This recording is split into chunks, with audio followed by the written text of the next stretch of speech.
Kenalnya apa kalau di lapangan?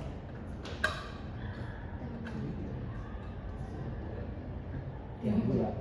Spoon pie. Gitu ya. Sebenarnya istilahnya yang benar itu bukan spoon pie, span pie.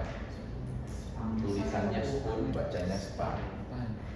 Asal katanya dari spin, span. Oke. Nah sekarang, kalau dia tiang kotak, oke. Kalau dia tiang kotak, maka tiang kotak itu kalian akan buatnya seperti ini.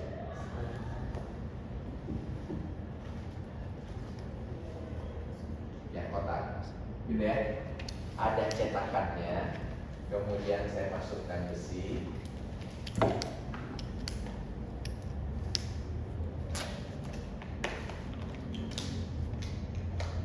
Misalnya begini. Kemudian saya tuang betonnya. Setuju? Sip. Sekarang sesudah itu dia cor seperti biasa. Yuring, angkat. Sekarang bagaimana caranya bikin tiang yang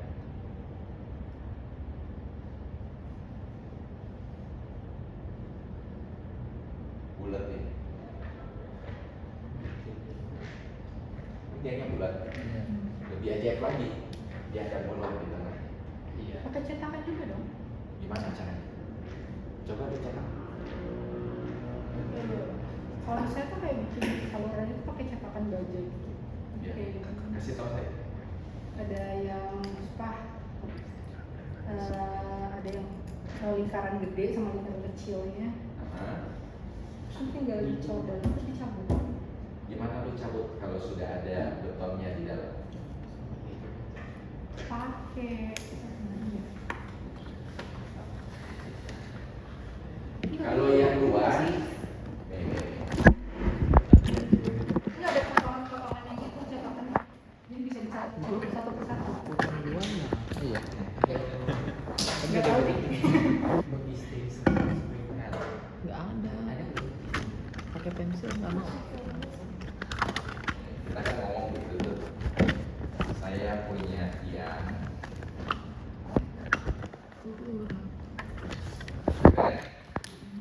Terus konon katanya saya kita kasih dia cetakan.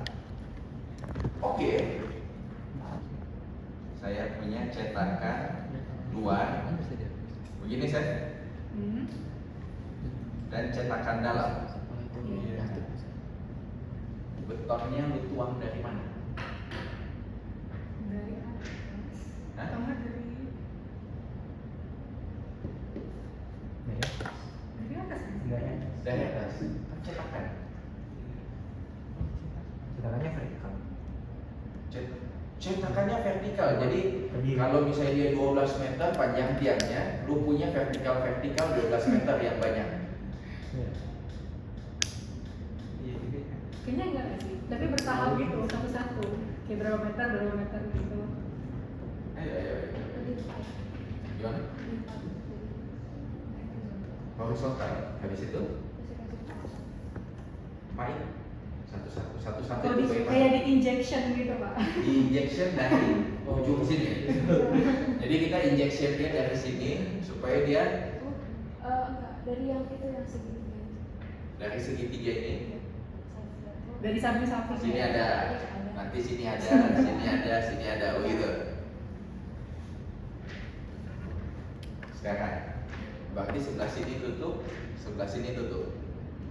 Bagaimana lu padatkan? Kalau lu pakai cara seperti itu, Diketerin dari luar. digeterin gimana dari luar? Pakai alat kayak apa? Diketok gitu.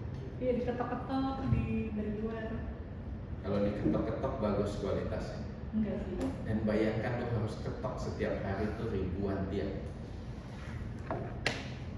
Udah precast aja. Ini precast. Ini precast. So what should we do?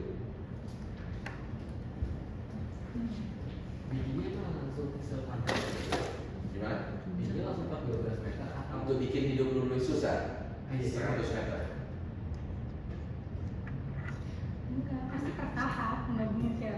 gitu.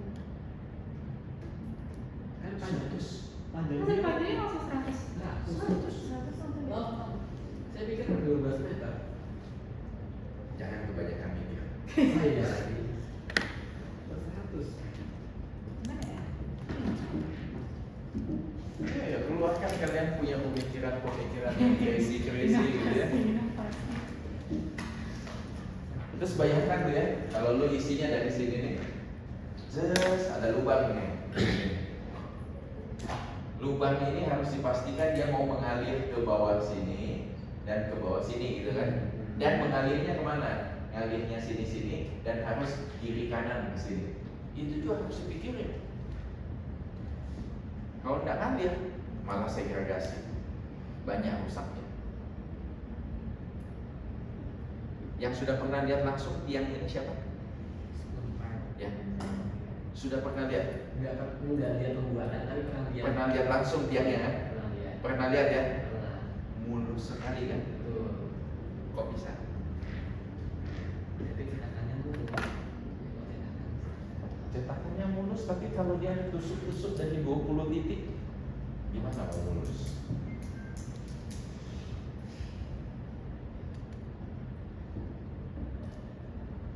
Ini mulus nanti sengaja sih.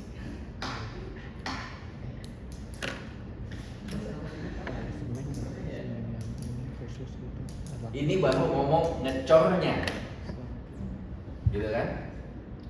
Ada yang dari sini, ada yang bilang kita dari sini, ada yang bilang ini diberdiriin terus ditiang, dituang gitu ya. Oke? Anggaplah kalian punya asumsi itu semuanya benar deh. Anggaplah semua benar. Oke? Begitu selesai, kan kita anggap benar. Cetakan 2, mungkin saya bisa buka. Kalau cetakan 2, kalau cetakan 2 saya bisa kasih dia begini nih.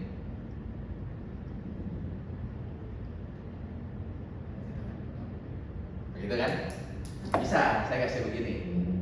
Jadi begitu selesai saya buka bautnya, cetek, kebuka. Gimana dikeluarin cetakannya?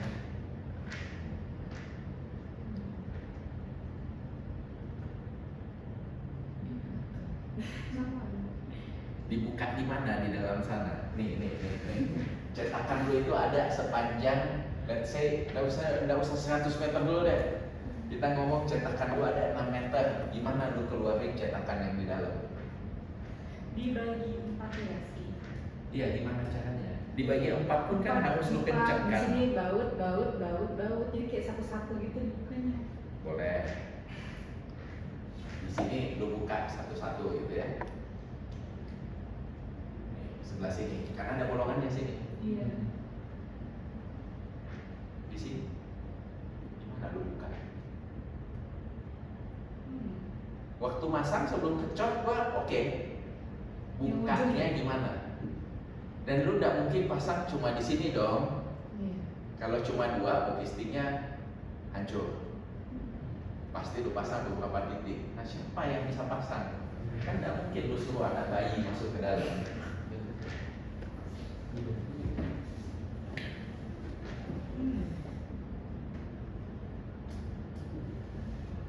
Dan nggak mungkin lu suruh Rip Fantastic Four yang pasang kan?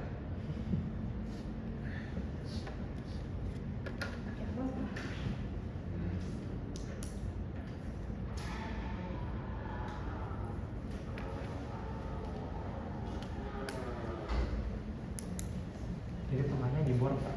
Enggak. Tengahnya dibor gitu. Tengahnya dibor, diameternya diameter 40.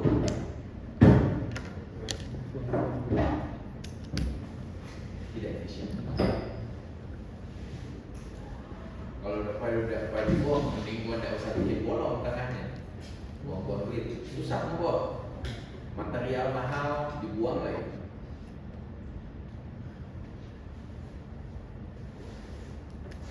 Terus dibuka, tinggal dibuka. Mesin mana bos? Kalau nggak usah dibuka kita masukin pipa. Tapi masalahnya mesin mahal. Kenapa dibuka ini ya? Murah gitu ya? Karena murah material dong. Iya. Banyak material.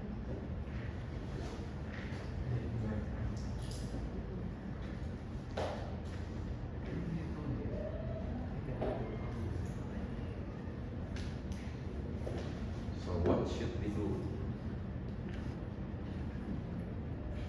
supaya dia bolong tengahnya, materialnya jadi lebih murah. Karena pemikiran kita kan gitu, awalnya begini aja, gampang. Kemudian mulai berpikir, gila, setelah dihitung-hitung ternyata bahkan dia bolong pun di tengah tidak ada masalah selama kuat tekannya tercapai. Kalau memang itu tidak ada masalah, kenapa saya harus buang-buang material? Kira-kira sekitar setengah gitu misalnya. Saya bisa hemat nih material beton separuhnya. Bayangkan kalau misalnya ada 1000 tiang, bukan 10 meter panjangnya, 30 meter ke dalam. Maka 1000 kali 30 kali volume itu baru dari satu proyek, hemat separuh material beton. Bagus dong. Maka kita menciptakan temuan inovatif ini. Yang jadi masalah, gimana cara bikin dia bolong ya?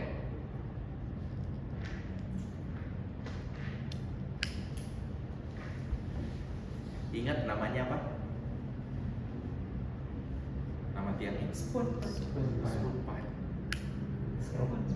Dikasih Di kruk. spoon. Dia sifatnya kan isinya nih Pak, tadi misalnya dia material pasirnya masuk ke tengah-tengahnya. Material beton. Material betonnya. Kalau dia kan bolong tengahnya nanti dipanjang dengan harapan si tanahnya masuk ke. No, bukan itu pertanyaannya. Gimana cara cetaknya supaya bisa bolong tengahnya? Kalau bikin donat, kita taruh tengah, putar, lama kelamaan bolong. Kalau ini, gimana dia bisa bolong tengahnya?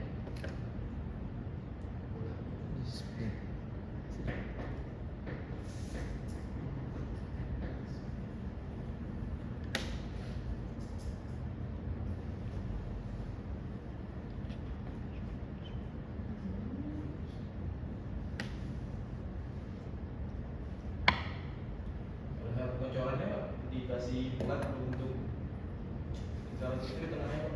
Bagaimana? Dia dikasih plat di tengahnya untuk misalnya untuk Tengah sini. Iya. Ini sudah begini nih. Sepanjang ini kan? Iya. Gimana cabutnya?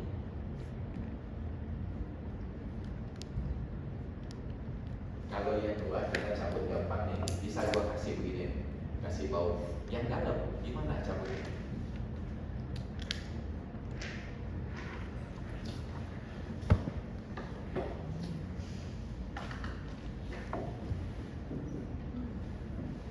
Apa nama tiangnya? Spoon pipe. Ada sesuatu dari spoon ini mas. Iya. Nggak boleh lihat ke handphonenya. Cetakan jalan baru pokoknya cetakan jalan itu material elastis gitu. Gimana lu mau tarik keluarnya? Material elastis yang tinggal kalau kayak balon gitu Kayak balon. ya, yang kalau Compressing. ini kompres tuh tinggal tarik. Kalau udah kering tinggal dikempes. 100 meter. Nah itu masangnya dulu bingung. Balon bisa meledak.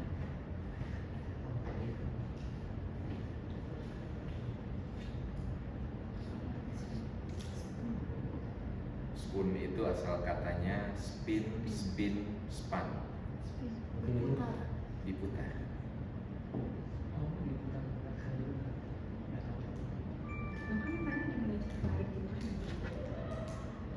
Berarti kan dibor dulu Pak, berbentuk yang dibor dulu sebentuk si pipe itu Pak. Kalau dibor materialnya kebuang. Kan kita tidak mau buang material.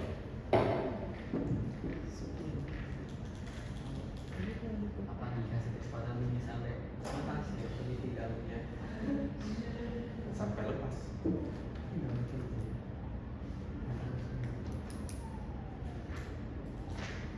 Cetakannya pakai plat berarti. Ada. Kalau tidak pelan aja pasti hancur. Atau enggak itu kan di atas. Terus kayak diputar pas itunya jadi turun. Bukan diangkat ke atas tapi itunya yang turun.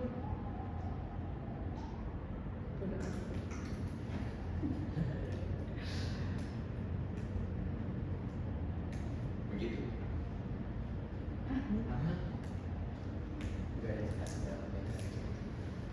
Gak pakai cetakan dalam. Terus biar presisinya belajar dapat. Ini beton awalnya harus diurut. Sampai cari tahu. Jadi dia bikin batch panjang ini nih 100 meter ke sana. Oke. Bayangkan ya, ada satu rel begitu 100 meter ke sana. Oke. Sesudah 100 meter mereka pasang pelat atas, pelat bawah. Gitu ya. Atau kalau enggak, pelat bawah. Apa aja? Pasang, oh kita mau bikin per 10 meter, dia pasang 10, dia pasang 10. Tapi banyak pre-stressnya satu batch 100 meter. Nanti di sini tuh ada bolongan-bolongan. Ya. Dan sesudah itu ada cetakannya. Cetakan yang pertama itu cocok bentuknya begitu. Gitu ya. Terus dia isi beton, ada tulangannya. Sesudah itu dia tutup. Tutup, kunci. Oke. Sesudah kunci, barang yang 100 meter ini mereka putar. Mulai di spin. Berarti kecepatan bentornya Harus terukur. berapa? Ya, kecepatan tergantung kepada betonnya sendiri seperti apa. Oh. Gitu ya. Jadi dia putar mutu beton tertentu dan mau berapa tebal selimutnya.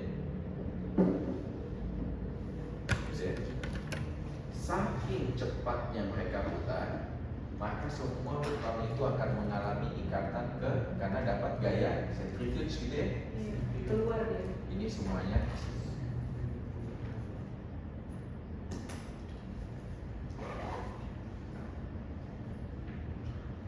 jadi dengan putaran tersebut semua betonnya itu nempel.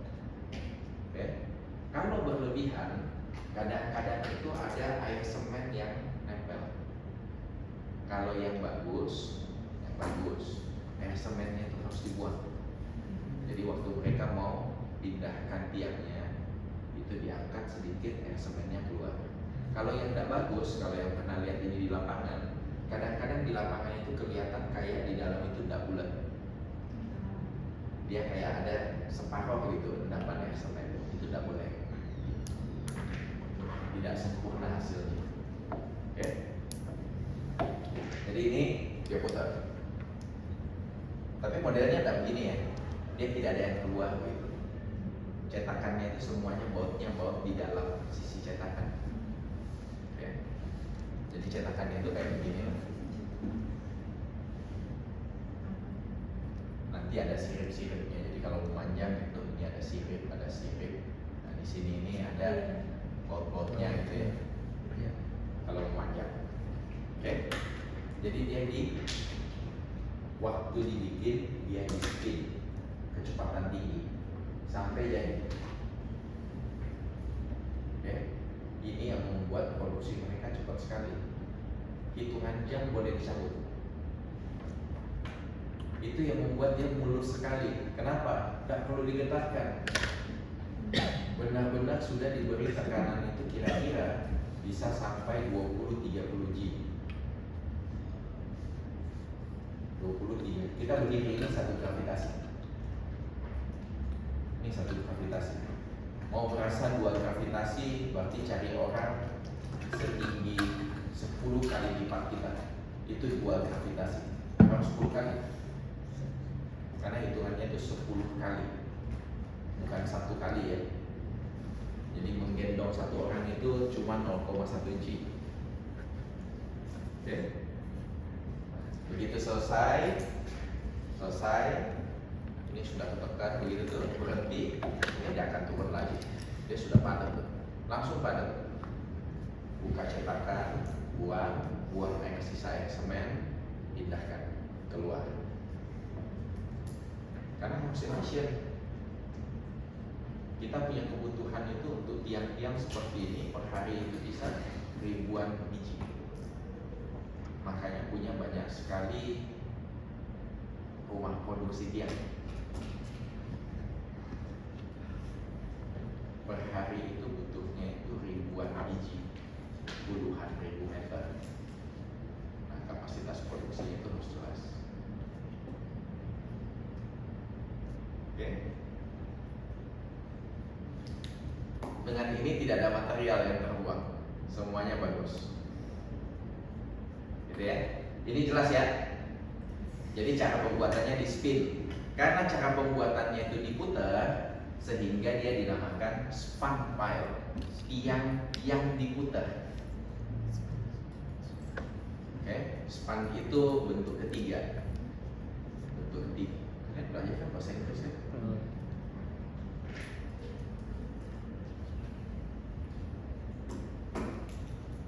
Kecuali saya kali ya, belajar bahasa Cina. Ya, dulu. Baik ini. Gitu ya. Nah, sesudah ini ada, maka akan ada beberapa hal lagi. Ini teori-teorinya bahwa dia pasang bla bla bla bla bla bla bla.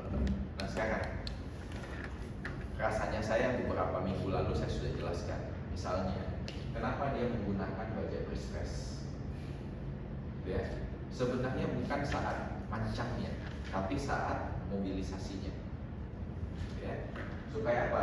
Tiang yang panjang sekali luar biasa itu sudah tidak mampu lagi dihandle dengan baja yang standar. Sama dengan kalau kita punya seperti ini nih, maka bajanya itu nanti mahal luar biasa. Kenapa? Baloknya pun nanti bisa, ini bentangnya ini, saya rasa ini bentang 8 meter apa 12 ya.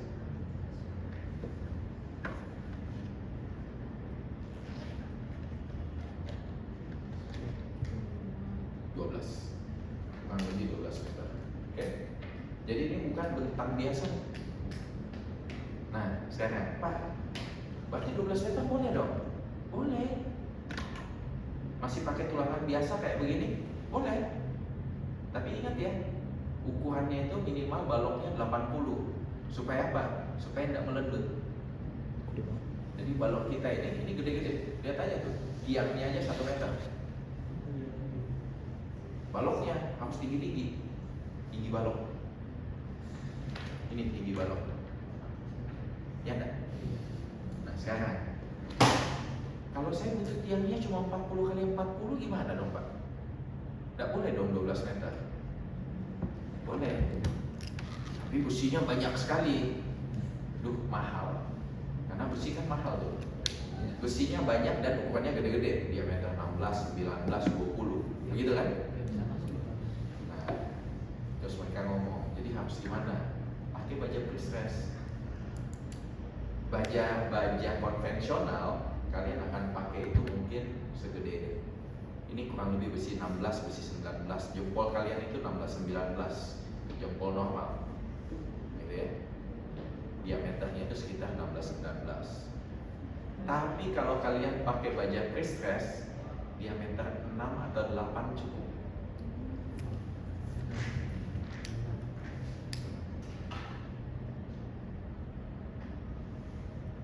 Maka secara luasan dan berat ini jadi ringan sekali. Ini bisa 1/4-nya besi 19 kita. Secara berat ya. Dan baja itu hitungannya kiloan.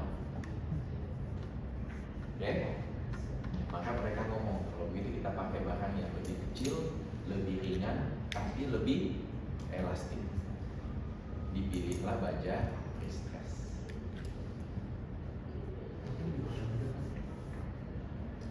Kalau mahal itu jadi relatif. Kenapa? Maksudnya begini nih, mahal itu karena dua-duanya kan baja. Setuju kan? Iya. Jadi secara material dua-duanya baja.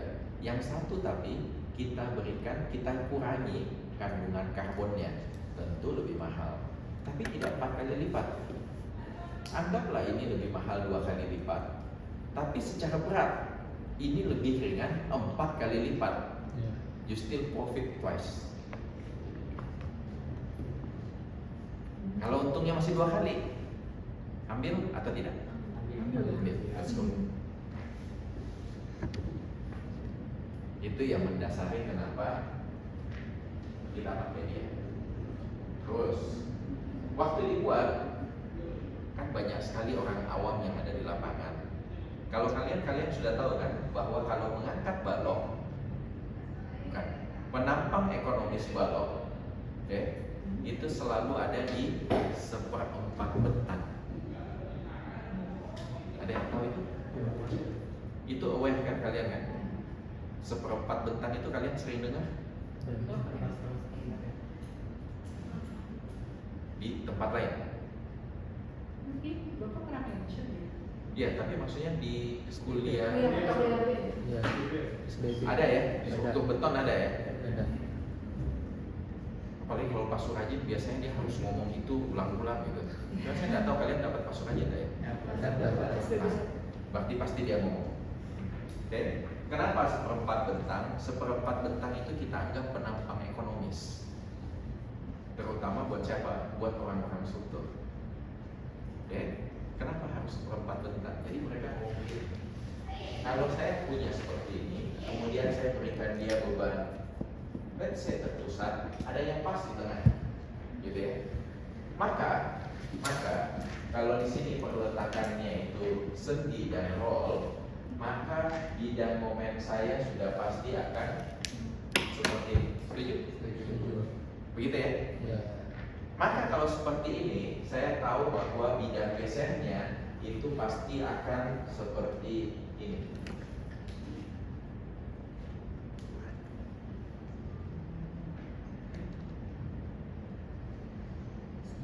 Setuju juga ya? Oke.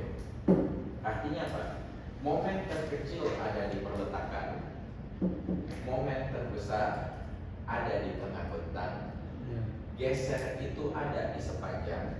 Oke, maka mereka ngomong gini, kalau begitu momen terkecil adanya di sana, berarti yang saya butuhkan itu adalah tulangan yang berada di tengah bentang. Ini kalau balok, kita ngomong balok dulu ya. Maka balok, saya harus memastikan bahwa di sini ada tulangan. Momennya besar. Kalau tidak ada tulangannya, pecah. Beton nggak kuat tahan momen. Gitu ya. Pak, ini dia geser, berarti harus ada juga tulangannya. Gitu kan? Karena gaya gesernya besar, harus ada tulangannya. Betul. Lebih rapat. Begitu kan? Maka di daerah sini harus rapat sengkangnya. Di sini boleh pecah. Iya. Di sini harus rapat lagi. Gitu ya? Nah sekarang, ini kalau di kuliahan, setuju? Sekarang, kalau ini adanya di gedung kita, dia tidak ada sendi roll. Yang dia ada apa?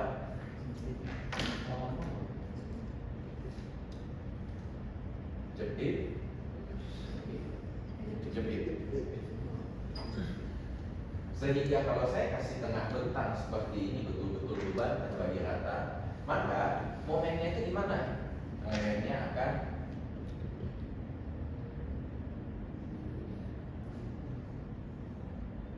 begini. Oke? Di sini ada momen. Momen terbesar tetap di tengah bentang. Di sini ada momen. Ini berapa? Ini selalu seperempat. Ini selalu seperempat. Oke? Maka mereka taruh di bawah. Berarti itu harus solid. Iya. Dan ingat, kalau di gedung berarti ada momen positif. Benar kan?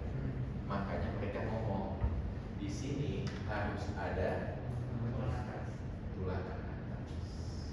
Di sini harus ada tulangan atas.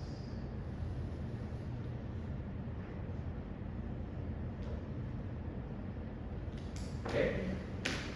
Itu ceritanya kenapa harus ada tulangan Mereka ngomongnya tulangan lapangan, tulangan tumbuhan. Kenapa? Karena ini yang kalian itu momen, geser. Yang kalian tidak pernah tahu itu apa gitu kan? Tapi kalau disuruh hitung, nah ini gunanya. Dalam case kita untuk tiang, ini kalau balok, ya. Dalam case kita kalau tiang, yang kita tahu semua yang ada di sini itu harus cover. Karena waktu saya angkat, pasti angkatnya begini.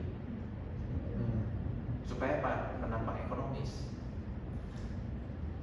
Kalau saya angkatnya dan ini saya ubah menjadi sendi dan roll, maka nanti ceritanya di sini ini naik, ini makin kecil. Kenapa? Dia berusaha untuk momennya itu naik sini. Tapi dia akan nol karena tidak ada perletakannya. Nah, pada saat itu kita butuh tulangan yang lebih kecil.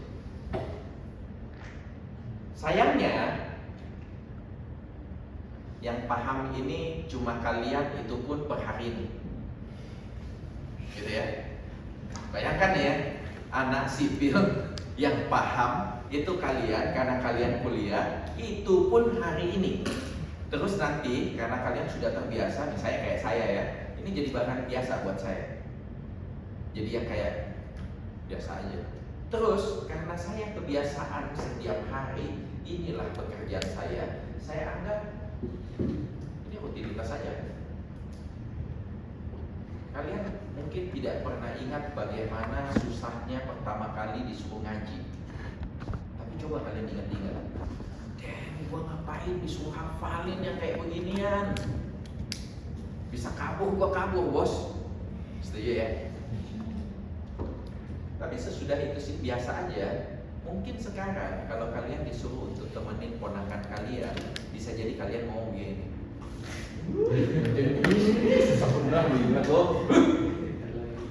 Setuju? Setuju. Padahal buat mereka memang itu bahan baru. Dia memang tidak tahu apa. Dan kalian bukan karena kalian pintar, cuma udah ketuaan aja, sudah tiap hari itu yang lu lakukan. Begitu ya? Balik ke sini. Karena kami menyadari bahwa ini pun tidak banyak yang paham, tidak usah ribut. Kasih aja tanda ini, cat di tiang, supaya semua orang tahu kalau lu mau angkat tiang gua, tolong jangan sembarangan. Gua tidak perlu ngasih lu kuliah seperempat bentang ini itu, momen lapangan, momen tumpuan, no way. Tolong taruh titik angkatnya di 2 tempat ini. Selesai ya mas ya? Oh siap. Kalau ini gampang. Daripada gua ribut sama lu. Tapi kalian harus tahu basic teorinya. Tapi untuk di lapangan mereka tidak perlu tahu. Tapi kalian tidak mau rusak tiangnya kan? Maka kita kasih tahu dengan cara paling sederhana. Itu yang membuat ujian kalian selalu ada kisi-kisinya. Kenapa? Memang harus tahu caranya untuk menjelaskan dengan cara yang sederhana. Kalau sesuatu yang ribet kalian bisa jelaskan dengan cara yang sederhana, naik level. Oke? Jelas ini? Gua harus hapus. Dari tadi gua memastikan gua nggak pakai yang permanen soalnya. Bisa jomelin.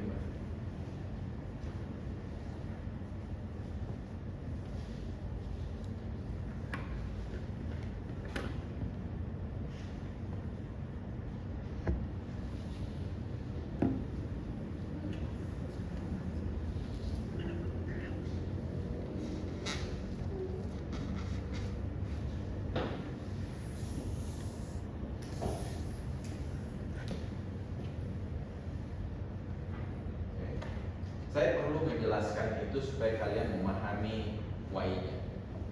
Oke. Terus ada lagi titik angkat yang 2 ini. Ini untuk transportasi. Ini untuk transportasi. Maksudnya apa? Begitu selesai dicetak, dia harus angkat, dia pindahkan ke stok ya. Gitu kan? Begitu sudah siap 14 hari, sudah cukup umur betonnya, dia angkat, pindahkan ke mobil. Mobil jalan ke proyek, dia angkat, turunin ke proyek stok ya. Sip? Begitu dia mau pancang, dia tidak angkat begini. Karena waktu mau dipancang, kan tiangnya mau masuknya begini. Maka dia ngomong lagi, boleh, tapi diangkatnya ada titiknya ya. Titiknya itu posisinya di 1 dan sepertiga. Kalau dia angkatnya 1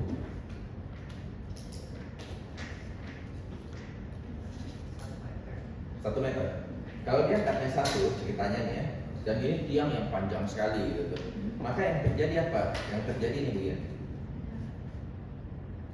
Oke? Tapi kalau dia angkatnya dia kasih 2 titik, maka sebenarnya ini menyeimbangkan sehingga tidak terlalu besar lembutannya. Gunanya apa? Supaya tiang kalian tidak crack sebelum waktunya. Jangan sampai cracknya itu terjadi pada saat pengangkatan. Belum diapa-apain udah lu rusak. Gitu ya. Yang tidak boleh lagi apa? Oh, tiangnya jauh di sini nih. Dia geret-geret gitu. Tidak boleh ya. Ini benar-benar dia harus diangkat, dipindahkan. Oke? Karena kalau tidak kalian merusak barang itu sebelum dipakai.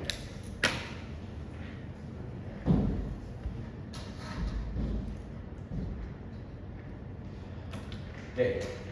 Selain itu, mereka nantinya akan ada spek tanggal produksi, nomor produk, ini, gitu ya, spek tiang. Jadi dia sudah ngomong, ada kodenya, bla bla bla bla bla bla, diameter tiang, kelas tiangnya, kelas A, B, C, gitu ya. A, B, C itu bedanya di kekuatan. Kalau kelas A itu kekuatan aksialnya besar, lateralnya kecil. Kalau kelas C compressionnya rendah, lateralnya tinggi. Bedanya di mana? Semuanya sama, tapi yang berbeda itu adalah jumlah besinya. Makin banyak jumlah besi, kemampuan momennya tinggi. Sayangnya jumlah besi berarti mengurangi luasan beton, sehingga tekanannya turun. Gitu ya. Kemudian tipe, dia ngomong, kalau tipe bottom biasanya ada shoe-nya. Harus nggak ini? Nggak harus. Boleh nggak saya nggak ada shoe? Boleh. Jadi tiang pancang itu boleh begini.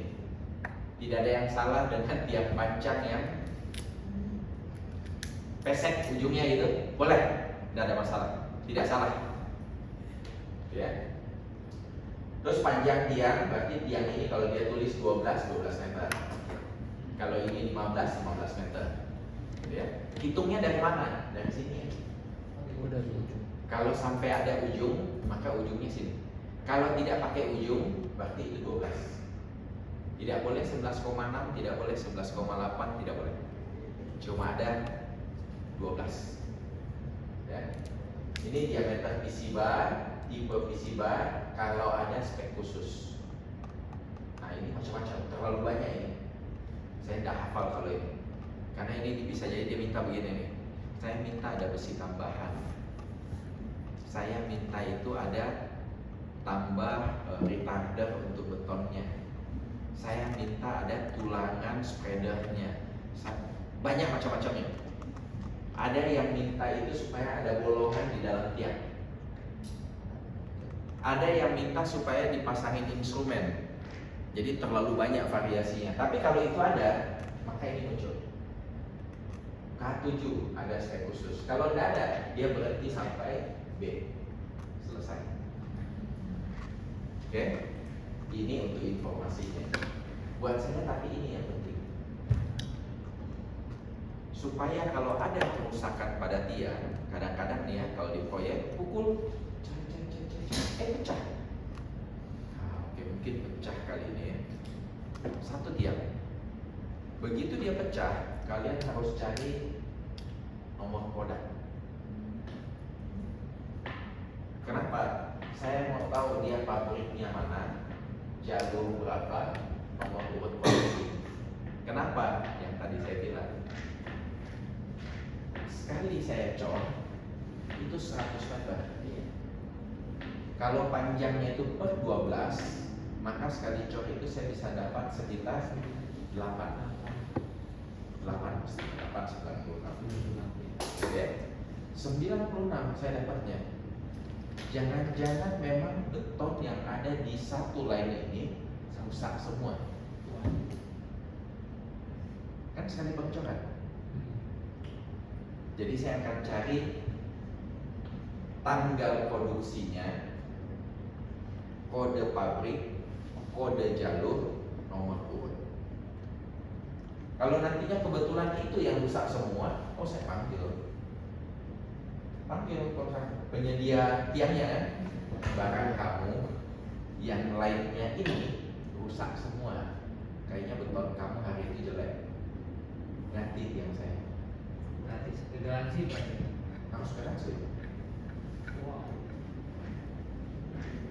Bagi dia tuh tak satu buat gitu Pak, atau per meter satu aja. Kayak tiang pasang gitu, harganya tuh per meter atau per item. Sebenarnya hitungannya per meter. Tapi kalau mau lebih jelasnya tuh mereka biasanya di breakdown. Jadi dia ngomong begini, betonnya ini hitung per meter lari, kepala tiang ini hitung, tip ini hitung, spek khusus hitung. Jadi ada itemnya. Dan semua item dibayar, gitu ya. Di dalam bikin tiang tidak ada item editing, jadi harus dibayar. Cuma bikin video yang ada item editing gratis sama rupiah. Kalau tiang tidak ada. Oh iya itu gak tau lagi. Jadi semua harus bayar. Ya. Ini penjara. Iya. Saya termasuk yang kesel dengan si Amsal itu dianggap korupsi. Masa editing bisa korupsi? Nanti gua tidak ada penghasilan. Mark. Editing kita. Bayangkan kalau misalnya saya dipanggil Pak, diminta bantuan, kasih kami solusi Pak, terus gua ngomong begini, oke, ayo duduk semua, gimana masalahnya? Gini. Oke, gampang berarti. Kalian selesaikan aja begini. Udah ya, ayo minum kopinya, kita santai-santai. Biasanya kan gua dapat itu belasan juta atau jutaan lah untuk duduk ngopi. Terus tiba-tiba nanti dia ngomong, loh, ini kan cuma ngobrol-ngobrol Pak, kenapa Bapak bisa dapat 10 juta? Kan kacau gua nanti, ditangkap korupsi KPK. Itu tidak boleh. Ya, tapi jangan buat ya, di sini tidak ada. Itemnya itu boleh per item, tapi mereka hitung. Jasanya dimasukkan berapa? 30% dari material. Jadi kalau suruh itu bayar jasa 30%. Itu murah. Murah. Kenapa? Karena mereka jahat. Ini hitungan harga satuan ya. Kita kan punya anggaran harga satuan nasional. Jadi dia ngomongin gitu tuh. Jadi hitung berapa, maka pasti jasanya 30%. Kenapa 30%? Jadi yang dihitung tidak boleh lo ambil untung ya. Ini berapa harga dasar? Oh, ngecor. Berapa volumenya? 1 kubik beton berapa harganya? Besinya itu berapa beratnya? Dia hitung, dia timbang seperti itu. Makanya harus jelas spek khususnya. Oh, nambah besi, bayar. Kalau gua cek harus ada besinya ya. Ada plat sambung, kalau gua cek harus ada plat sambung ya. Oke? Nah, sesuai dia ngomong gini. Terus kami untungnya apa? Ngapain bisnis sama kalian? Saya kasih. Setelah dihitung biaya konstruksi itu jasanya sekitar 30-50%. Swasta ambil 50%. BUMN 30%. Termasuk apa di dalamnya? Lu pikir ini barang nggak ada yang rakit tuh besi?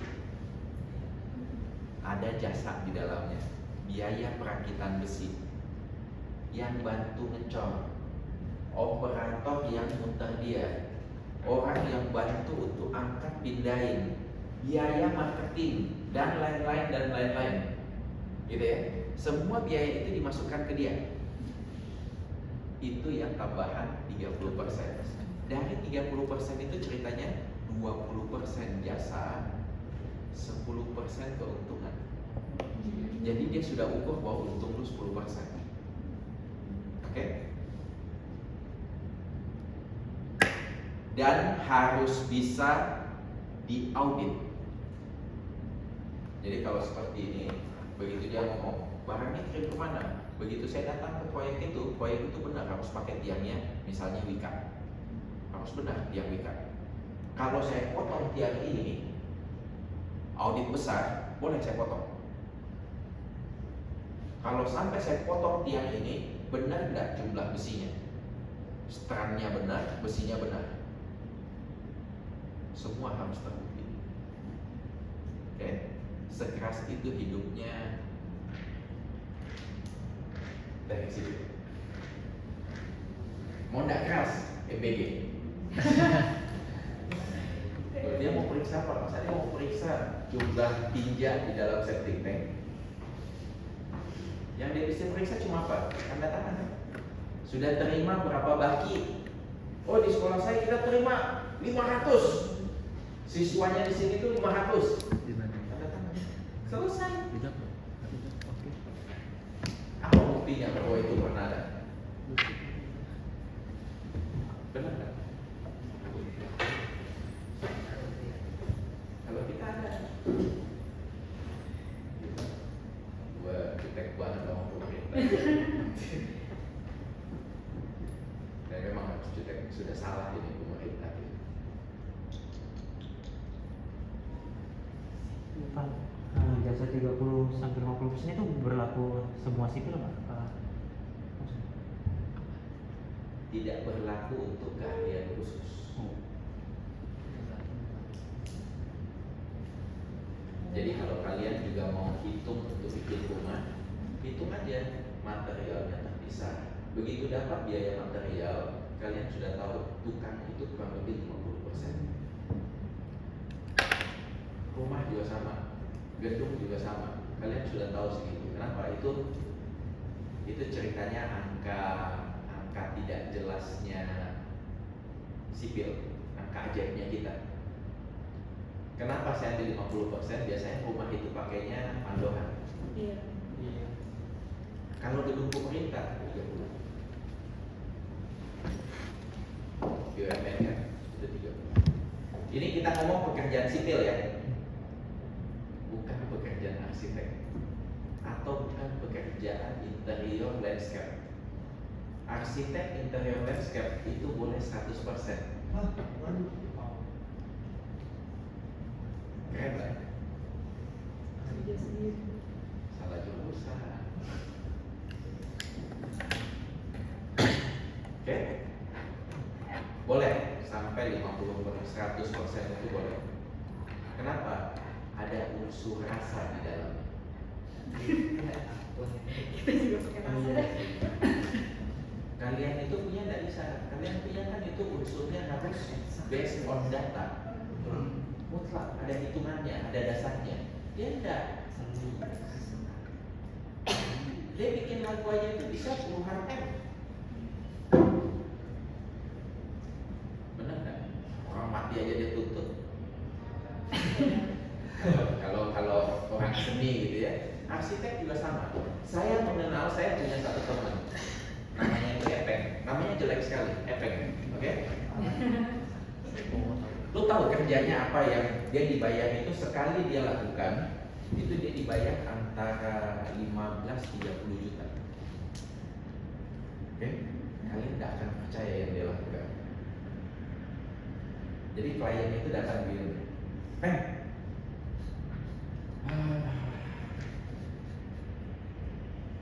gue mau bikin restoran kopi deh, gue mau bikin kafe deh. Oke. buatin gua 1 kata dong atau 2 kata untuk gua tempel di restoran gua. Oke. 1 minggu ya. 1 minggu kemudian orang datang, dia kasih kertas tisu. Kertas tisu kan apa aja boleh, yang penting gua bayar 15 juta sampai 30 juta. Tiba-tiba ada tulisan begini, beristirahatlah hari ini, karena hari ini kopi akan setia menemanimu.